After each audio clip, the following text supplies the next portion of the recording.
"Tell me about yourself," the man suggested, his tone interested, his eyes fixed on the paper in his hand. The design of the office inspired nervous tremors through my hands and my mouth. Books I probably should have known lined Spartan metal cases secured to the gray walls that surrounded me. The shelves gave the impression of bars. Each item on Mr. McLaughlin's desk rested just so, as if he had mapped the space with a compass and straightedge. Mr. McLaughlin himself appeared to be designed with the same attention to detail. Straight posture, precise attire, definitively brown eyes, well-defined bone structure. I am the master of my fate, I told myself. My mouth opened, and my mind emptied. I counseled myself, just answer the question. I smiled. I crossed mental fingers, hoping my voice sounded steady. That's a big question. Killing time. My undergraduate degree is in communications.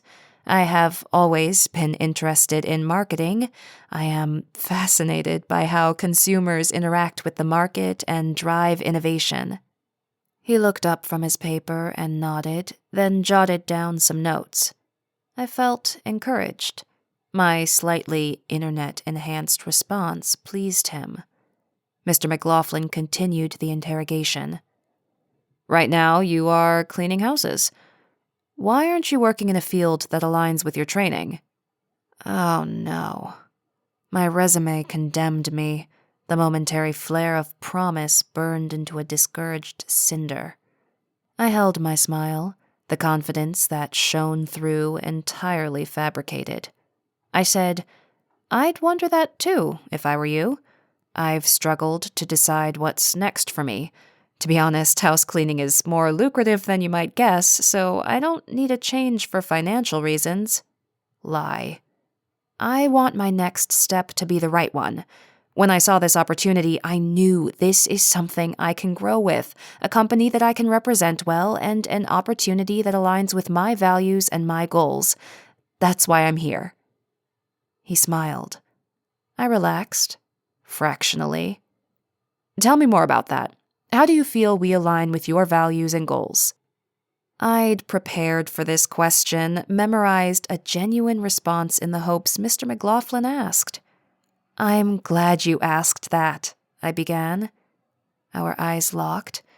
The room shifted, and his gaze seemed to slide around in my vision. I remained still, and the room moved. No! I silently protested the sudden onset of vertigo. The confidence drained from my smile. It is clear in your advertising. I stumbled in remembering my planned response. That is, I stumbled again, remembering the question. I'm sorry, I am suddenly dizzy. In desperation, I asked, I'm sorry, could you repeat the question? I heard his response, but struggled to make meaning of his words. My eyes searched for a fixed point, something steady to anchor my vision. Through the window, behind him, I caught sight of a car careening through an intersection. My eyes widened, and my jaw fell slack. I felt the room shake as the car collided with a pole yards away from where we sat. I jumped out of my chair, knocking his coffee from his desk. Not real, my internal voice shouted. Mr. McLaughlin did not turn around. He heard none of it, he saw nothing, because, once again, nothing was happening. Another hallucination with perfect timing. He responded slowly. First, he looked at me with worry. Then he looked at his coffee with regret. I'm sorry, I gasped. I've had a lot of coffee and not a lot of water. Dehydration could excuse all manner of odd behavior. Why else would so many people carry gallon-sized water bottles? Certainly not hallucinations, though. I kept the vision to myself. I rescued his cup, now nearly empty. I searched for anything that might absorb the coffee.